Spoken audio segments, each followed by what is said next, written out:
तो सबसे पहले डिफरेंट टाइप्स ऑफ ऑर्बिट को कौन सी है। यहाँ पे आप एक पिक्चर देख रहे होंगे, यहाँ पे काफी सारी ऑर्बिट है जिसको दिखाई गई है। यहाँ पर आप देख सकते हैं लो ऑर्बिट है, मीडियम अर्थ ऑर्बिट है। ओके, ऑर्बिट्स के बारे में बात कर रहे हैं तो इसको एक कक्षा बोलते हैं, ठीक है। कक्षा, गुजराती में कक्षा इसको बोलते हैं कि जहाँ पे कोई भी ऑर्बिट में थोड़े से बेसिक्स के साथ हम बात करते हैं कि कोई भी ऐसा ऑब्जेक्ट है जो फिक्स पाथ पे चल रहा होगा, जैसे कि एक, और उसकी अराउंड जो मून है हमारा वो रोटेट कर रहा है, वो फिक्स पाथ में कर रहा होगा। तो जो कोई भी ऑब्जेक्ट है वो किसी भी ऑब्जेक्ट के अराउंड जो रोटेशन कर रहा है उसको बोलते हैं ऑर्बिट।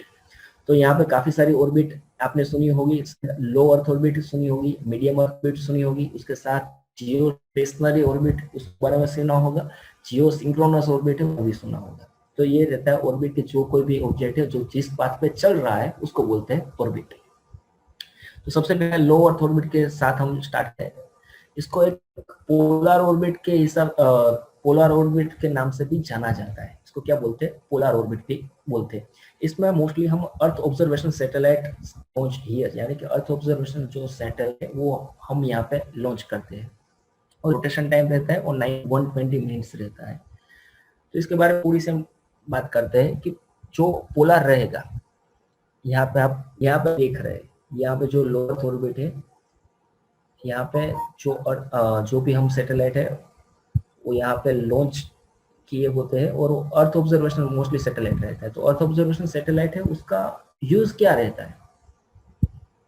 तो हमारे जो यहाँ पे मिनरल रिसोर्सेज है, वाटर रिसोर्सेज है, कहाँ पे कितना फॉरेस्ट्री है, या फिर जो डिफोरेस्टेशन हो रहा है वो कितना ज्यादा हो रहा है। कहीं पे भी आप सुन रहे होंगे कि यहाँ पे ज्यादा डिफोरेस्टेशन हो रहा है, अमेजोन की जंगलों की कटाई हो रही है, इंडिया और काफी वर्ल्ड में काफी सारे जो फॉरेस्ट है उसका डिफोरेस्टेशन हो रहा है, उसकी कटाई हो रही है। तो ये सब कुछ हम लो अर्थ ऑर्बिट में जो सेटअप रखे हुए हैं अर्थ ऑब्जर्वेशन सैटेलाइट, उसकी वजह से हम जान पाते हैं।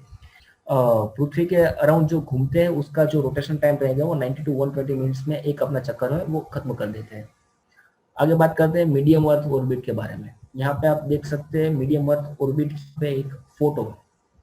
तो at the angle between the pole and equator, pole पे यहाँ पे एक दो पोल है हमारे, एक पोल पे आर्कटिक ओशन आया हुआ है, आपको शायद पता होगा आर्कटिक ओशन है, शायद नहीं आपको पता ही होगा। आर्कटिक ओशन है और नीचे एक कॉन्टिनेंट है एंटार्क्टिका, ये दोनों हमारे पोल है, ठीक है। और यहाँ पे उसके बीच में से एक 0 डिग्री की लाइन है, वो बीच में से पृथ्वी को काटती है जिसको हम बोलते हैं इक्वेटर, ठीक है ना। एक क्वेश्चन आपको पूछना चाहता हूँ कि आपने सुना होगा tropic of cancer and tropic of capricorn. फिर से एक बार रिपीट करता हूँ, tropic of cancer and tropic of capricorn, यानी कि कर्कवृत्त और मकरवृत्त। तो ये कौन सी डिग्री पे कर्कवृत्त और मकरवृत्त रहता है? तो जियोग्राफी जब स्टार्ट होगा तो इससे स्टार्ट होगा कि ट्रॉपिक ऑफ कैंसर कहाँ पे आता है, ट्रॉपिक ऑफ कैप्रिकॉर्न कहाँ पे रहता है, ठीक है ना। तो नॉर्थ में जो 23.5 डिग्री जो रहता है वहां पे ट्रॉपिक ऑफ आपका कैंसर रहेगा, यानी कि कर्कवृत्त रहेगा। और सदर्न साइड पे हमारा ट्रॉपिक ऑफ कैप्रिकॉर्न यानी कि मकरवृत्त रहता है। इसकी जो दोनों इंक्लिनेशन है वो सेम ही रहेगा, 23.5 ही रहेगा, ठीक है। तो ये बात हो गई ट्रॉपिक ऑफ कैंसर और ट्रॉपिक ऑफ कैप्रिकॉर्न के बारे में। तो यहाँ पे जो पोल रहता है और इक्वेटर रहता है, इन दोनों के बीच में कोई भी इंक्लिनेशन यानी कि कोई भी एक गुजराती में शब्द आता है कोण, જે કોણ બનાવે છે ને કોણ પર, યાनी કે ગુજરાતીમાં થોડું એક્સપ્લેન કરી દઉં તમને કે જે તમારા પોલ છે અને એની સાથે સાથે જે વિષુવવૃત્ત છે, તો પોલ અને વિષુવવૃત્ત એકબીજાને શિરોલંબ હોય છે। તો એ શિરોલંબના વચ્ચે કોઈ ખૂણે મીડિયમ અર્થ ઓર્બિટ હશે। ખબર પડી ગઈ? મીડિયમ અર્થ ઓર્બિટ કઈ જગ્યાએ હશે? તો ઇક્વેટર અને પોલ બીજાને શિરોલંબ હશે। એ બંનેના વચ્ચે કોઈ પણ કોણે શું હશે? मीडियम अर्थ ऑर्बिट हसे। Is that clear everyone? आपको समझ में आ गया मीडियम अर्थ ऑर्बिट क्या रहेगा है? और इसकी हाइट है ये भी यहाँ पे मेंशन की हुई है, 10,000 या 20,000 किलोमीटर। 10,000 से 20,000 किलोमीटर की रेंज में जो भी सैटेलाइट लॉन्च करते हैं उसको हम मीडियम अर्थ ऑर्बिट बोलते हैं। तो आपको लो अर्थ ऑर्बिट और मीडियम अर्थ ऑर्बिट समझ में आ गया, तो फिर हम आगे बढ़ते हैं और जाते हैं सन सिंक्रोनस ऑर्बिट पे। इसमें हम ज्यादातर सैटेलाइट लॉन्च करते नहीं है। तो इसका मतलब क्या रहता है, पहले यहाँ पे देख लेते हैं। तो that satellites vertices to the pole but also maintain the situation with sun. ठीक है ना, देखो ये पोल है ना हमारा, नॉर्दर्न पोल और सदर्न पोल, यहाँ पे लिखा हुआ है नॉर्दर्न पोल। तो उसके साथ वर्टिस तो करता ही है, ठीक है ना, शेड्यूलम तो रहता ही है, पर वो अपनी जो सिचुएशन है वो सन के साथ भी मेंटेन करता है कि सन जिस तरह पृथ्वी जिस तरह घूम रही है उसके साथ ही वो ऑर्बिट है, सॉरी वो सैटेलाइट है वो घूम रहा होगा। पोल के साथ जो कोई भी ऑर्बिट है वर्टिसाइज रहती है।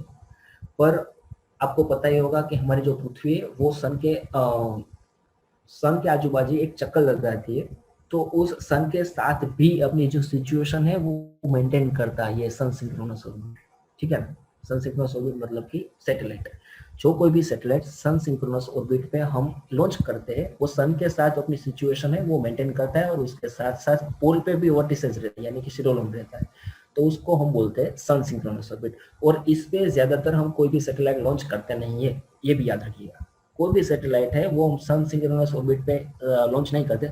ज्यादातर हम जो भी सैटेलाइट लॉन्च करते हैं वो ज्यादातर लो अर्थ ऑर्बिट के रहते हैं। बात करते हैं हम जियो स्टेशनरी और जियो सिंक्रोनस के बारे में। तो एट द हाइट ऑफ 35,000 और 36,000 किलोमीटर, किसी बुक में आपको ये हाइट लिखी हुई मिलेगी, पर मैं आपको कोई भी फिक्स हाइट नहीं बता रहा हूँ, ठीक है ना, ये आपको पूछा भी नहीं जाएगा, पर शायद ये हाइट आपने देखी होगी 3566, सॉरी 35786। अगर आपको कोई ऐसा टीचर मिल जाए या फिर ऐसा कोई स्टूडेंट मिल जाए जिसका जो कोई आपको फिक्स हाइट पूछे, तो उसकी हाइट रहेगी 35786। अदरवाइज ये भी हाइट रहती है 35863। ये मैंने भी रटा हुआ है, मेरे को भी याद ही नहीं रहता था, पर ये भी मैंने हाइट रटी हुई है। ठीक है, तो आपको ये भी यही याद रखना है कि 35,000 से 36,000 की जो दूरी रहती है उसके बीच में रहता है। अगर फिक्स साइज आपको पता जाननी है तो ये रहेगी 35786 और 35863। इस पे हम मोस्टली कम्युनिकेशन सैटेलाइट और नेविगेशन सैटेलाइट लॉन्च करते हैं। उसकी हाइट कितनी रहेगी 35,000 टू 36,000 किलोमीटर। और यहाँ पे हम मोस्टली कम्युनिकेशन सैटेलाइट और नेविगेशन सैटेलाइट है वो यहाँ पे लॉन्च करते हैं। और यहाँ पे मैं आपको पिक्चर दिखा रहा हूँ जियो स्टेशनरी और जियो सिंक्रोनस के बारे में, देख लीजिए। 35,000 की हाइट पे अगर इक्वेटर पे, सुन लीजिएगा, 35,000 किलोमीटर की हाइट पे अगर इक्वेटर पे कोई भी सैटेलाइट लॉन्च होता है तो उसको बोलते हैं हम जियो स्टेशनरी सैटेलाइट या फिर जियो स्टेशनरी ऑर्बिट। अगर वो सैटेलाइट जियो स्टेशनरी यानी कि इक्वेटर के समांतर नहीं लॉन्च हो रहा है, इक्वेटर के पैरेलल नहीं लॉन्च हो रहा है और कोई भी एक एंगल बना रहा है, तो उसको हम बोलते हैं जियो सिंक्रोनस। दोनों में वो सेम रहेगी, 35,000 टू 36,000 उसकी हाइट रहेगी।